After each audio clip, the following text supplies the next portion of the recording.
Bonjour les chers amis, comment allez-vous? J'espère que vous allez super bien. Je vous souhaite une journée pleine de santé et de joie. دوستان سلام، امیدوارم که روز بسیار خوبی رو شروع کرده باشین. امروز در مورد علائم راهنمای رانندگی این ویدیو رو برای شما تهیه کردم. امیدوارم که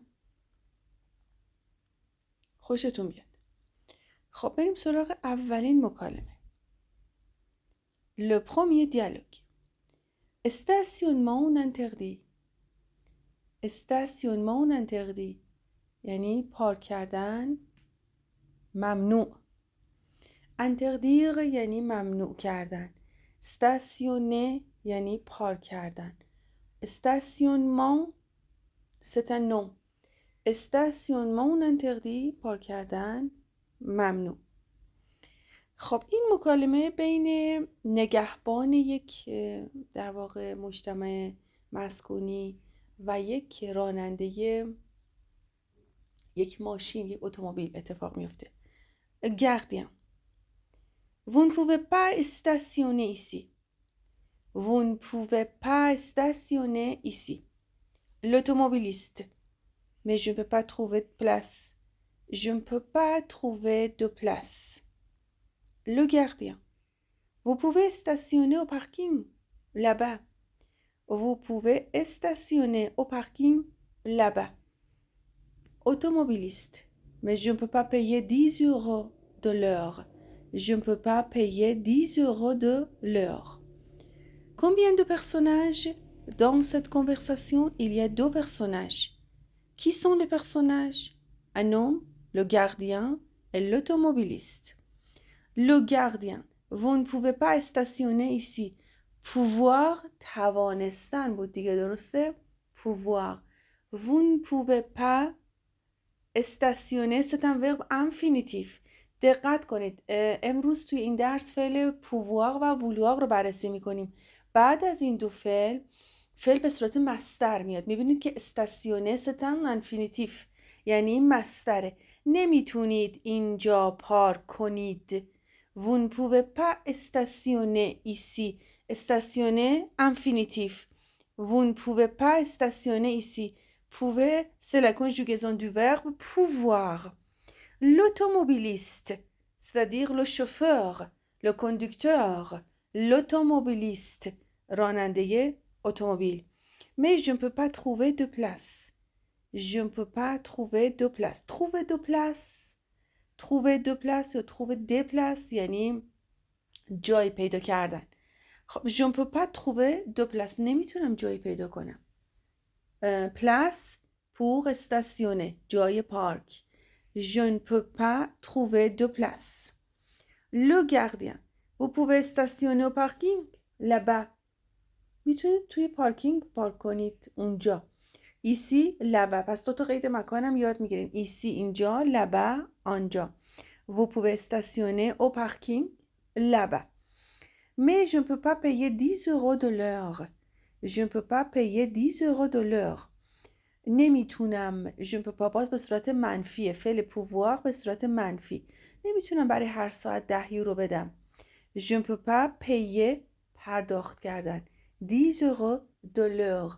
نمیتونم ساعتی $10 بابت پارک کردن ماشینم در پارکینگ بدم. خب یه بار دیگه بخونم. Stationnement interdit. Le gardien. Vous ne pouvez pas stationner ici.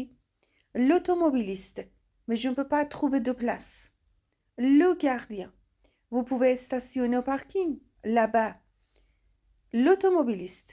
Mais je ne peux pas payer 10 euros de l'heure. 10 euros de l'heure. Le gardien. Désolé, c'est une sortie de garage. Désolé, c'est une sortie de garage. Si vous restez ici, les gens de cet immeuble ne peuvent pas sortir. Les gens de cet immeuble ne peuvent pas sortir. Automobiliste. Mais si, ils peuvent sortir. Mais si, ils peuvent sortir. Le gardien. Non, monsieur. Vous voulez que j'appelle la police? Vous voulez que j'appelle la police? L'automobiliste. Ça va? Ça va? خب la suite de la conversation. Le gardien. Désolé. C'est une sortie de garage. فعلتون فعل سختیره، یعنی خارج شدن، بیرون اومدن. اینجا میشه خروجی، اسم این سختی خروجی گاراژ، خروجی محل پارک ماشین هاست. Désolé, c'est une sortie de garage. Si vous restez ici، در واقع یک جمله شرطیه، شرطی نوع یک. شما بعد از سی پرزان دارین. اگر اینجا پارک کنید، اگر اینجا بمونید، رسته یعنی ماندن. Les gens de cet immeuble ne peuvent pas sortir. آدمایی که توی این مجتمع هستن نمیتونن بیان بیرون. ماشینشون رو نمیتونن از پارکینگ درارن. Les gens de cet immeuble ne peuvent pas sortir. میبینید که فعل pouvoir رو دارین و مصدر. L'automobiliste. Mais si, ils peuvent sortir. چرا میتونن خارج کنند؟ Mais si, چرا. Ils peuvent sortir. Pouvoir, infinitif. Mais si, ils peuvent sortir. یعنی در جواب پلیس که به صورت منفی صحبت میکنه، راننده اتومبیل داره تاکید میکنه که چرا. مسی، چرا میتونن ماشیناشون رو درارن. Le gardien. Non, monsieur. Vous voulez que j'appelle la police? Vous voulez que j'appelle la police? Appeler quelqu'un, c'est-à-dire téléphoner à quelqu'un. با پلیس تماس بگیرم؟ میخواین با پلیس تماس بگیرم؟ Vous voulez que j'appelle la police? L'automobiliste. Ça va, ça va. Ça veut dire j'accepte. Oui, j'accepte. Ça va, ça va یعنی باشه. میرم بیرون. از اینجا پارک نمی کنم.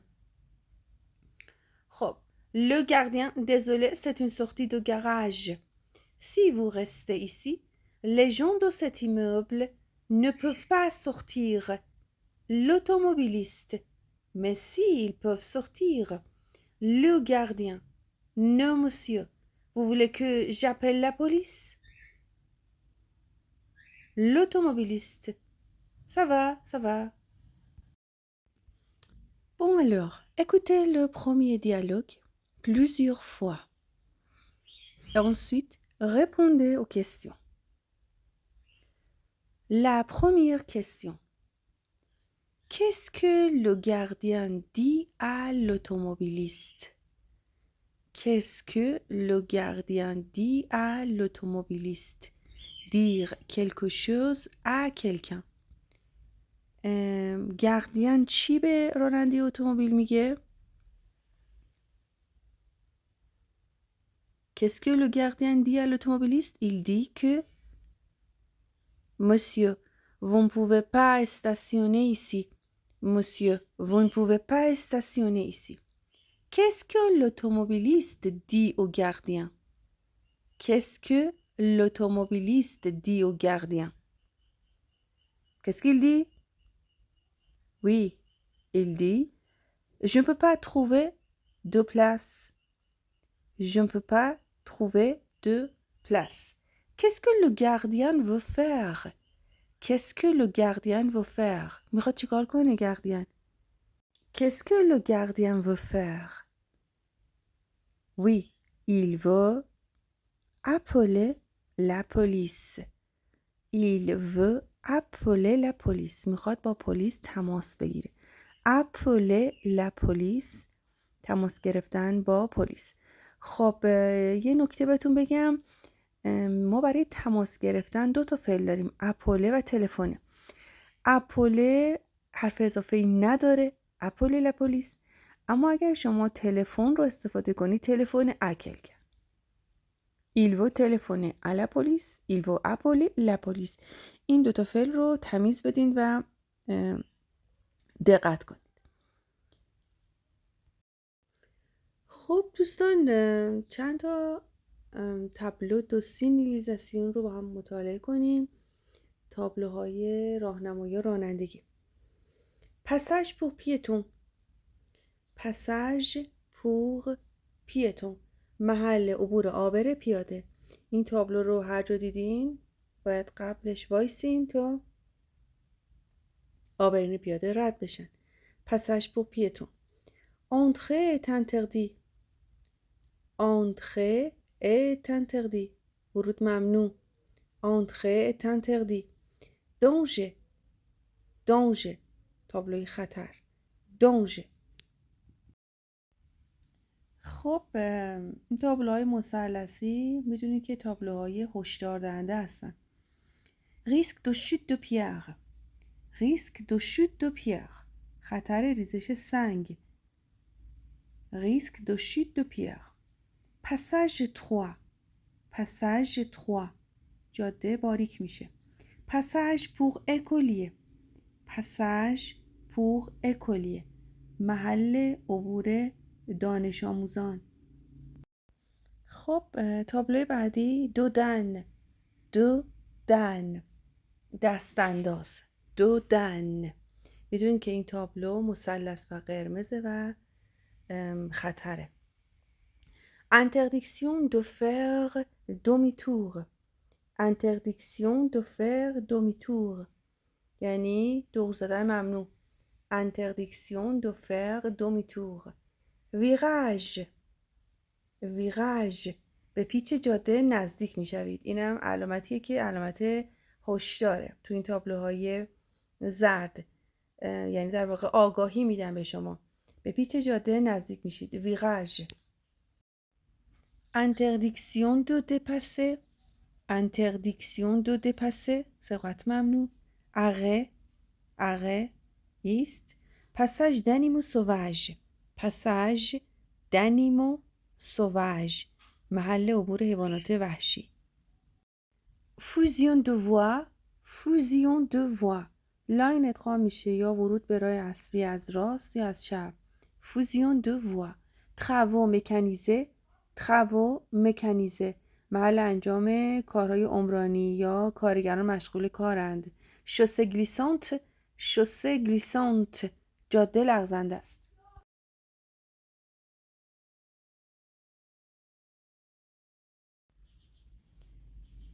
Le deuxième dialogue, Rébellion. C'est le titre, Rébellion. Il y a deux personnages dans ce dialogue. Dans cette conversation, il y a deux personnages, un garçon, un enfant et une mère. Alors on y va. Enfant, je ne veux pas aller à l'école. Je ne veux pas aller à l'école. Mère, pardon, tu peux répéter? Pardon, tu peux répéter? Enfant, je veux bien aller à l'école cet après-midi, mais pas ce matin. Je veux bien aller à l'école cet après-midi, mais pas ce matin. Mère, qu'est-ce que tu as? Qu'est-ce que c'est que cette histoire? Qu'est-ce que tu as? Qu'est-ce que c'est que cette histoire? خب, combien de personnages dans cette conversation? Il y a deux personnages, oui, un enfant et une mère. Rébellion یعنی نافرمانی، سرپیچی، طغیان. Enfant, je ne veux pas aller à l'école. Vouloir, خواستن. نمیخوام برم مدرسه. aller, گفتیم که aller به معنی رفتن حتما با حرف اضافی همراهه. Je ne veux pas aller à l'école. Pardon, tu peux répéter? یه بار دیگه تکرار کن. Tu peux répéter? Pardon, tu peux répéter? Je veux bien aller à l'école cet après-midi, mais pas ce matin. Je veux bien, c'est-à-dire j'accepte. قبول میکنم امروز برم بعد از ظهر مدرسه اما صبح نه. Je veux bien aller à l'école cet après-midi, mais pas ce matin. Ce matin. ما تو این درس ادجکتیف دمونستراتیف رو هم توضیح میدیم براتون، یعنی صفات اشاره. حالا اگر ما صفات اشاره رو جلوی le moment de la journée لحظات روز استفاده کنیم به معنی اینه. par exemple cette journée یعنی امروز. ce soir امشب. ce matin امروز صبح. cet après-midi امروز بعد از ظهر. قبول میکنم امروز بعد از ظهر برم اما صبح نه. مادرش میگه که qu'est-ce que tu as؟ چه شده؟ Qu'est-ce que tu as? چه شده؟ Qu'est-ce que c'est que cette histoire? این ادا اصول بازی ها چیه در میاری؟ این داستان سرایی ها چیه میکنی؟ چه بازی از خودت در بردی؟ اینم یک اصطلاح فامیلیره. Qu'est-ce que c'est que cette histoire? Qu'est-ce que tu as? C'est une expression familière. Qu'est-ce que tu as? Pourquoi tu as dit ça? چرا این حرف رو میزنی؟ Qu'est-ce que tu as? Qu'est-ce que c'est que cette histoire? La mère. Qu'est-ce qu'il y a ce matin? Qu'est-ce qu'il y a ce matin? Enfant. Le cours de maths. Le cours de maths. La mère. À l'heure. Enfant. Je déteste ce cours. Je déteste ce cours. La mère. C'est incroyable ces enfants. C'est incroyable ces enfants. Maintenant, ils décident quand ils veulent aller à l'école. Maintenant, ils décident quand ils veulent aller à l'école. Tu vas à l'école. Un point. C'est tout. Tu vas à l'école. Un point. C'est tout. Mais qu'est-ce qu'il y a ce matin? مگه امروز صبح چه خبره تو مدرسه؟ Qu'est-ce qu'il y a؟ چه چیزی وجود دارد؟ حالا ما تو این اصطلاح و تو این مکالمه چه خبره؟ امروز صبح Qu'est-ce qu'il y a ce matin? Le cours de maths. کلاس ریاضی دارم. Le cours de maths. میدونید که متماتیک ریاضیات تو فارسی هم جمعه، توی فرانسه هم جمعه. Les maths, c'est-à-dire les mathématiques. Et alors خب داشته باشی. Enfant. Je déteste ce cours. Je déteste ce cours. من از این کلاس ریاضی بدم میاد. Détester. Je déteste ce cours. La mère. C'est incroyable ces enfants. بچه ها واقعا یه کارهای عجیب غریبی انجام میدن. Incroyable c'est un adjectif. Ça veut dire on peut pas croire. اصلا نمیشه باور کرد. On peut pas croire. Maintenant ils décident quand ils veulent aller à l'école. الان دارن تصمیم میگیرن کی برن مدرسه کی نرن. décider تصمیم گرفتن. Maintenant ils décident quand ils veulent aller à l'école. که کی میخوان برن مدرسه. Tu vas à l'école. Un point c'est tout. میری مدرسه. دیگه حرفی نباشه. Tu vas à l'école. Un point c'est tout. Un point c'est tout. دیگه حرفی نباشه. نمیخوام بشنوم راجبش. C'est une expression familière. یک اصطلاح در واقع رایج و محاوره‌ایه. Un point c'est tout. Tu vas à l'école. Un point c'est tout. Écoutez plusieurs fois la deuxième conversation et ensuite répondez aux questions. La première question. Qu'est-ce que le petit garçon dit à sa mère? Qu'est-ce que le petit garçon dit à sa mère? چی به مامانش میگه؟ Le petit garçon, il dit Je ne veux pas aller à l'école cet après-midi. Excellent. Je ne veux pas aller à l'école cet après-midi. Qu'est-ce que la mère dit? Qu'est-ce que la mère dit? Pardon? Tu peux répéter? Oui, pardon, tu peux répéter. Est-ce que la mère est d'accord? Est-ce que la mère est d'accord? Oui ou non? Non, elle n'est pas d'accord. آیا موافقه مادر با این جملات پسر؟ Est-ce qu'elle est d'accord? Non, elle n'est pas d'accord. Oui, elle est pour. Elle est contre ou elle est pour. Être d'accord, c'est-à-dire موافق بودن. آیا موافقه؟ Non, elle n'est pas d'accord. خب être d'accord, c'est-à-dire être pour. Je suis pour. Ne pas être d'accord, c'est-à-dire je suis contre. پس ما برای این سینونیم و مترادف داریم. pour, contre. موافق، مخالف. être d'accord, ne pas être d'accord. خب دوستان دو فعل بسیار مهم vouloir و pouvoir رو بررسی میکنیم. هر دو این فعل ها جزء گروه سوم هستند چون گروه سوم به OER ختم میشن به 3 تا ترمینزون ختم میشن که یکیشون او ای اغه. vouloir pouvoir. vouloir c'est pouvoir. خواستن توانستنه. از همین 2 تا فعل یه ضرب المثل خیلی معروف هم میسازن. vouloir c'est pouvoir. خب پس چون گروه سوم هستن صرف بی‌قاعده‌ای دارن. پس شما باید اینا رو حفظ کنید. je veux, tu veux, je veux, tu veux, il veut, elle veut, nous voulons, vous voulez, ils veulent, elles veulent. Pouvoir, je peux, tu peux, il peut, elle peut, nous pouvons, vous pouvez, ils peuvent, elles peuvent. این 2 تا فعل میدونین که بعدشون به صورت مصدر میاد.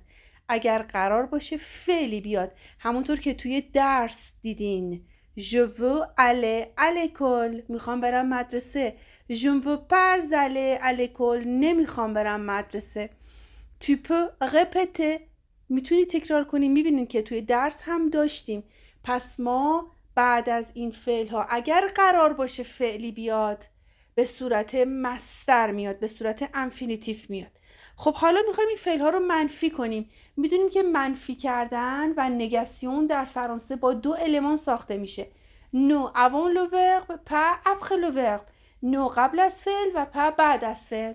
خب حالا je veux میخوام، je ne veux pas نمیخوام، tu veux تو میخوای، tu ne veux pas نمیخوای، il veut il ne veut pas, elle ne veut pas, nous voulons, nous ne voulons pas, vous voulez, vous ne voulez pas, ils ne veulent pas, elles ne veulent pas.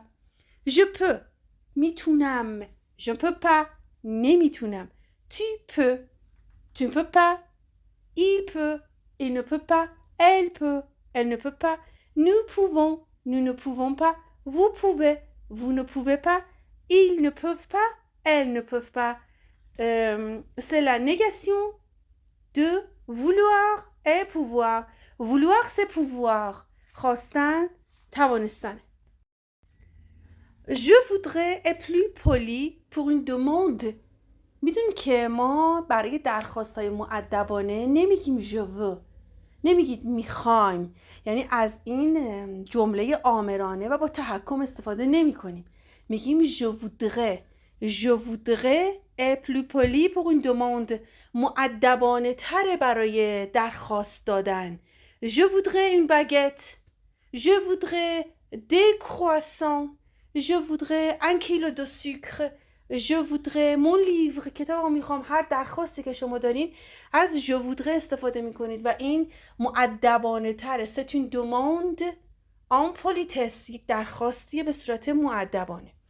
Je veux bien c'est-à-dire j'accepte. ببینید فعل vouloir اگر با bien با قید bien همراه بشه دیگه معنی خواستن نیست. معنی قبول کردنه. Par exemple, tu veux un café?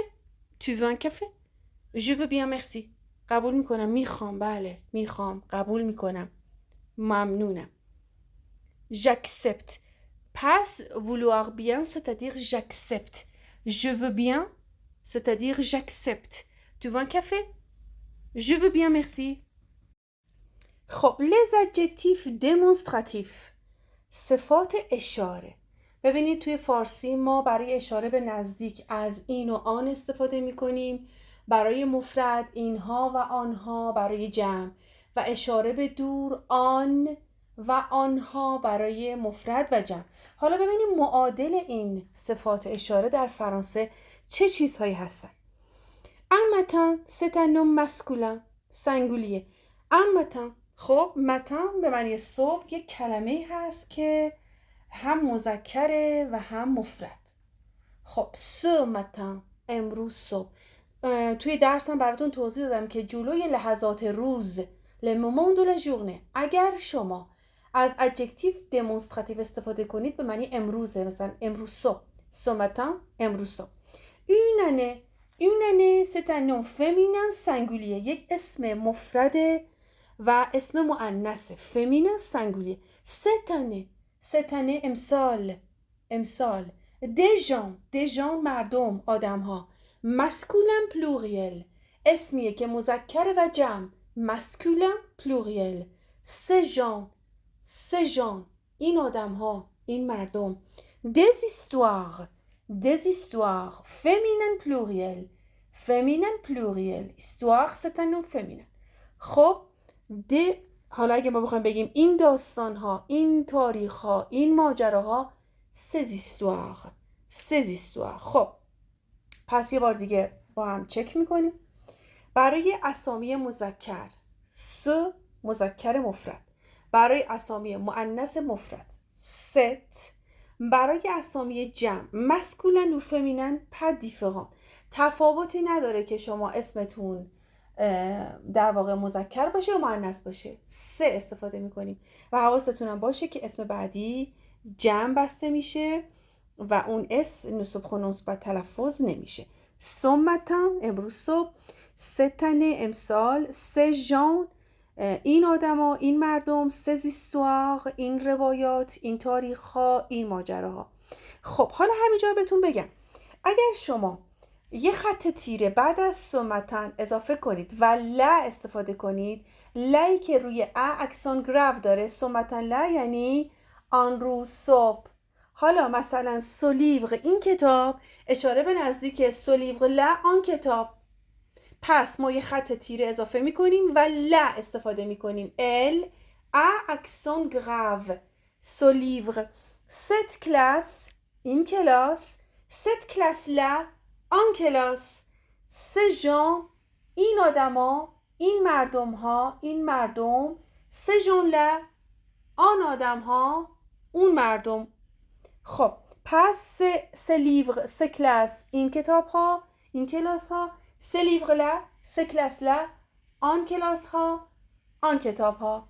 پس با یه خط تیره و لا اشاره به دور در میاریم، اشاره به دور رو به مخاطبمون القا میکنیم. سومتن cette année, ces gens, ces histoires, l'adjectif démonstratif pour les noms masculins singuliers ce, pour les noms féminins singuliers cette, pour les noms masculins pluriels c'est, pour les noms féminins pluriels c'est.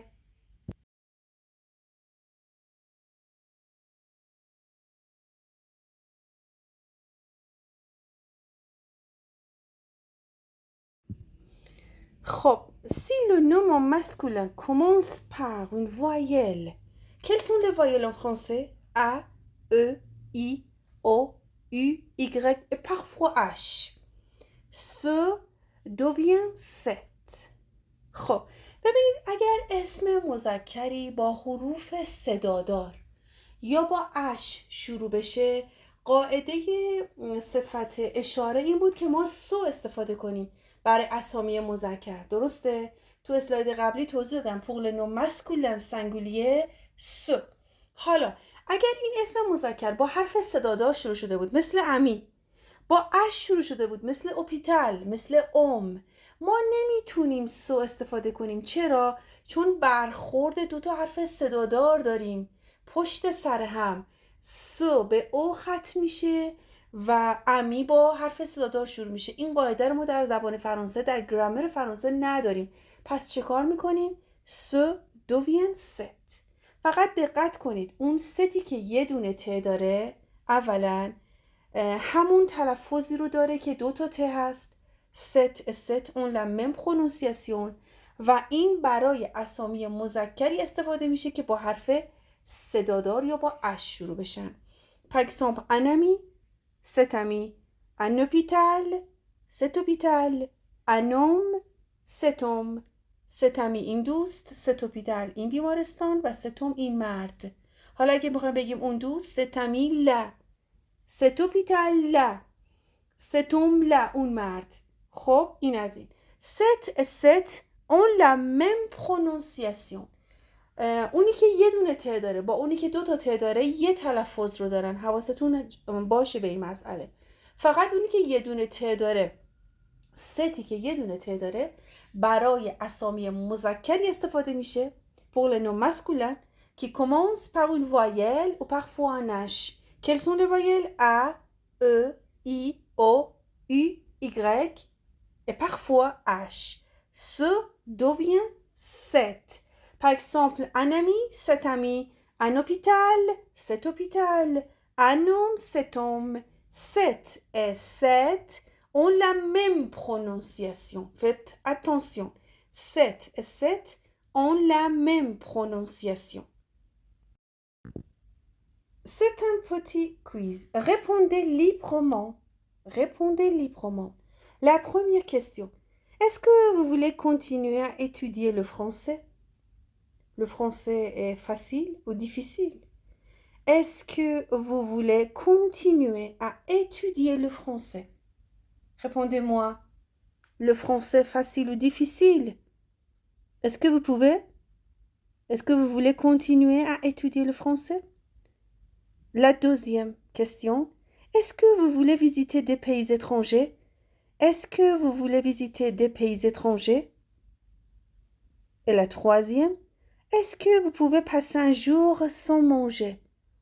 Est-ce que vous pouvez passer un jour sans manger? Vouloir, c'est l'infinitif. Voulez continuer, voulez visiter, pouvez passer. میبینید که طبق درسی که بهتون دادم vouloir و pouvoir بعدشون انفینیتیف یا مصدر میاد.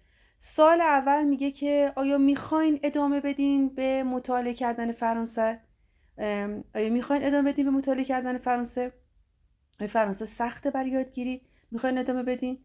سال دوم میگه که آیا میخواین کشورهای دیگر رو هم ببینید؟ ویزیت د پیز اترانژه غیر از کشور خودتون. و سال سوم میتونید بگذرونید یک لحظه یک روز رو بدون غذا خوردن؟ Est-ce que vous pouvez passer un jour sans manger? خب اینا رو روش فکر کنید روی این سوالات. Est-ce que vous voulez continuer à étudier le français?